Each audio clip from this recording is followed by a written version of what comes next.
Hello friends, இதனோட gift என்னன்னு சொல்லிட்டு கமெண்ட் பண்ணுங்கள். இது உள்ள என்ன இருக்குன்னு சொல்லிட்டு கமெண்ட் பண்ணுங்கள். நான் என்ன இருக்குன்னு சொல்லிட்டு பிரித்து காமிக்கிறேன்.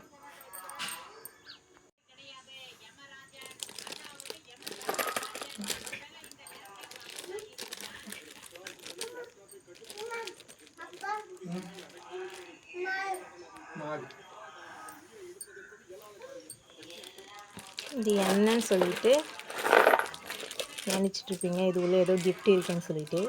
இது உள்ள கிஃப்டெல்லாம் இல்லை. இது என் பையனுக்காக சின்னதாக நான் உண்டி செஞ்சு கொடுத்தேன். இதில் வந்து என் பையன் ஃபுல்லாக காசு போட்டு வச்சுருக்கான். இப்போ இந்த உண்டி பிரித்து இது உள்ளே எவ்வளோ காசு இருக்குதுன்னு சொல்லிட்டு பார்க்கலாம். பிரிச்சிட்டோம், இது கொட்டிக்கலாம். இது கொட்டினாலும் காசு வரல, பிரிச்சிக்கலாம்.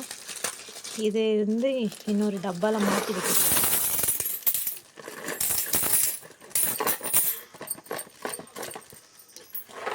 இது என் பையன் சேர்த்து வச்ச காசு.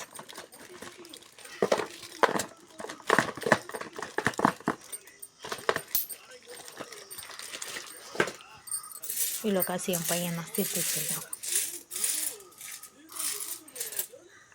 ஊருக்கு போகும்போது யாராவது காசு கொடுக்குறதெல்லாம் எடுத்துன்னு வந்து என்கிட்ட கொடுப்பான். நான் அது உண்டி எடுத்து கொடுத்தேன்னா அவன் அதை உண்டியில் போட்டு சேர்த்து வச்சுருக்கான். இவ்வளோ காசு. இதில் எவ்வளோ இருக்குதுன்னு சொல்லிவிட்டு எண்ணிட்டு சொல்கிறேன். 10 ரூபா காயின் 3 இருக்குது. 5 ரூபா காயினில் வந்து 5 ரூபா காயின் வந்து 31 காயின் இருக்குது. 2 ரூபா காயின் வந்து 105 இருக்குது. 1 ரூபா காயின் 105 இருக்குது.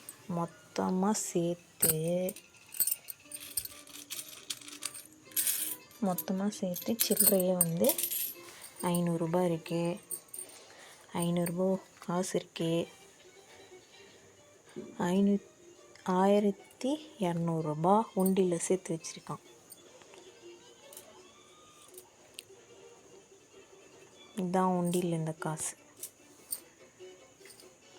நீங்களும் உங்கள் பசங்களுக்கு இப்போத்துலேருந்தே சேமிக்க கற்றுக் கொடுங்க.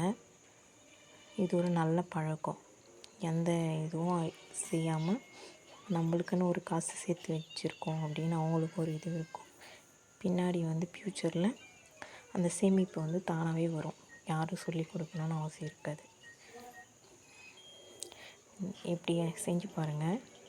இது என் பையனுக்கு நான் சின்ன வயசுலேருந்தே 1 வயசுலேருந்து கற்றுக்குவேன். அவனுக்கு இப்போ தான் 2.5 வயசு ஆகுது. 2.5 வயசுக்கு இவ்வளோ காசு சேர்த்துருக்கான். நான் 1.5 வயசுலேருந்து தான் இவனுக்கு வந்து காசு சேர்க்கறதுக்கான இது வந்து நான் சொல்லி கொடுத்தேன். இப்போ யார் காசு கொடுத்தாலும் எடுத்துகிட்டு வந்து கையில் கொடுத்துருவான்.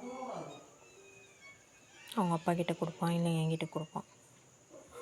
அதை வந்து நான் உண்டியில் சேர்த்து வச்சுருக்கேன். உண்டி எடுத்து கொடுத்து அவனே போடுவான். அவன் போடும்போது உங்களுக்கு நான் காமிக்கிறேன்.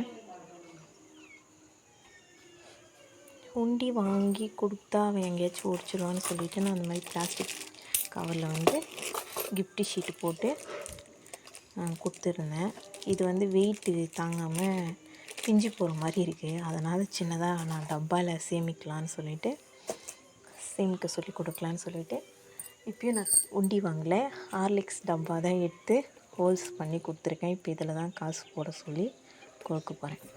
நம்ம வீட்டில் என்ன இருக்கோ அதை வச்சு நம்ம அவனுக்கு சேமிக்க கற்றுக் கொடுக்கலாம். இந்த மாதிரி நீங்களும் உங்கள் பசங்களுக்கு சொல்லிக் கொடுங்க. எப்படி இருக்குன்னு கமெண்ட் பண்ணுங்கள், ஷேர் பண்ணுங்கள், சப்ஸ்கிரைப் பண்ணுங்கள், பெல் பட்டனை ப்ரெஸ் பண்ணுங்கள். என்னோடய ஐடியா எப்படி இருக்குன்னு சொல்லிவிட்டு கமெண்ட் பண்ணுங்கள். பை.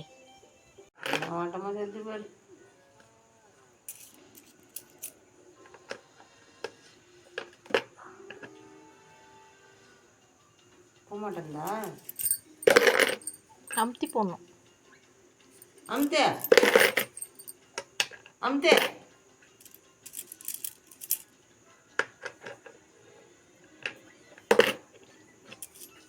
பெரியடா ஒன்று சேர்த்து வைக்கிறாரு அம்மா.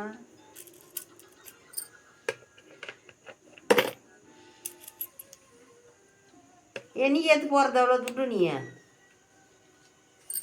அமுத்து. 2 போட்டால் போமா பட்டோ, ஒன்றா போடணும்.